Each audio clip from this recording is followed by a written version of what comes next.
night. Today is Tuesday, and last week I didn't film anything because I've been super busy, and I'm going to tell you a little bit more about that later, but for the time being, a quick update. So this is the day after Storm Ophelia hit Ireland, and they're okay, you know, it's not a Category 5 hurricane by any stretch of the imagination. Today, I'm going to be going a little bit further afield to grab some last minute stuff for Halloween. I'm more or less stocked up for Halloween. I've not actually made any plans for Halloween yet, like a Facebook event or anything, but I'm sure I'll get around to it at some point. I'm more or less happy with what I've got. I mean, like, I've got a couple of skulls and a couple of pumpkins, that'll do me, but I just kind of want to see if there's anything out there that is like that last minute finishing touch, and if it is, I might get it. One of the more interesting features of Edinburgh is the police boxes that you see all around the city centre. And it's kind of a unique feature to Edinburgh. You don't tend to see them in many other cities. And once upon a time, these kind of structures were pretty common in any city in the UK. And the idea with them was that if a crime was occurring, you could summon a police officer, or a police officer themselves could use it as a holding cell. When telephone boxes and later landlines and later mobile phones came about, these kind of became redundant structures, and the majority of cities got rid of them because they wanted the space for something else.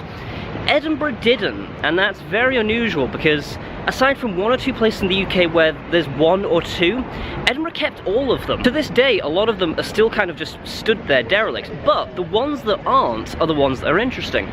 Many of them have been turned into cafes or kiosks or even information points in some cases, and it's just a really cool kind of unique feature that Edinburgh has that again makes it stand out from so many other cities in the world. So it is Sunday night, and as you can probably tell from the lack of content, this week has been another ball ache of a week. I'm not going to go into major details because frankly it's going to take too long.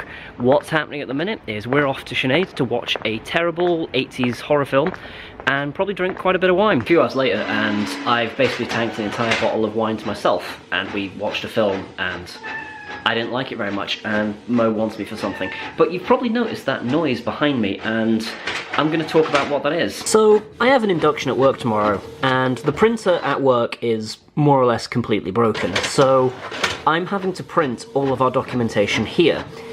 And it is a lot of paper. Basically, any kind of possible avenue that we need to sign off for health and safety, it is here. Even the more ludicrous stuff.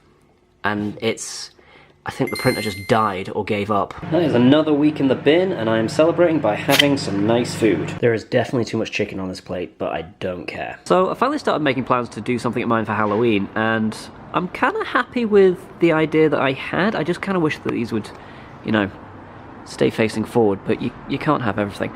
They're actually fake candles inside. We tried it with real ones, and it doesn't really work because they just kind of blow out, but yeah. They look pretty cool. I just need more of them, I think, because there's a really weird gap.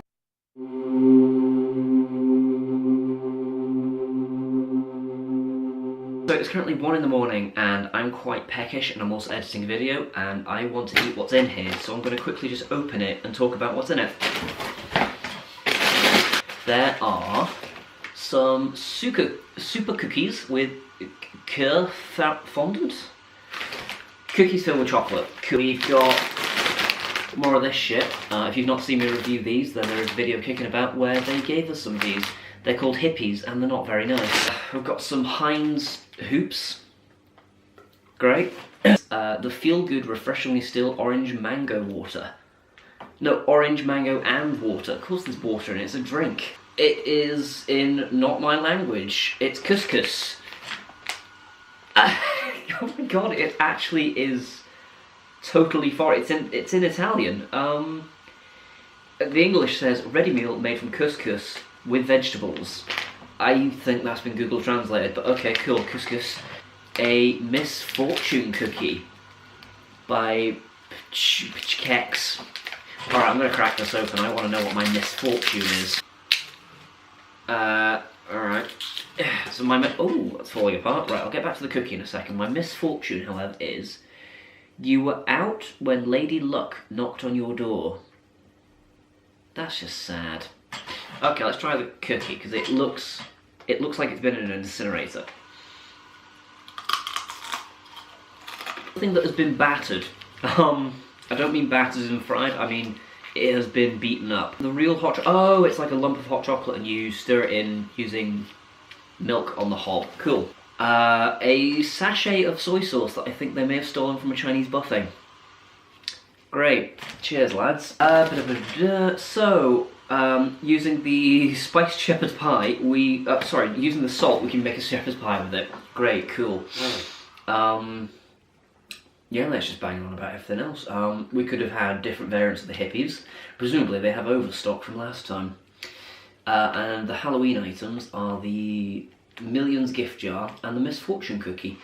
I quite like the Misfortune cookie, it's a cute little idea. Other than that, there were no real variants. So, yeah, cool. Alright, this month's box was alright.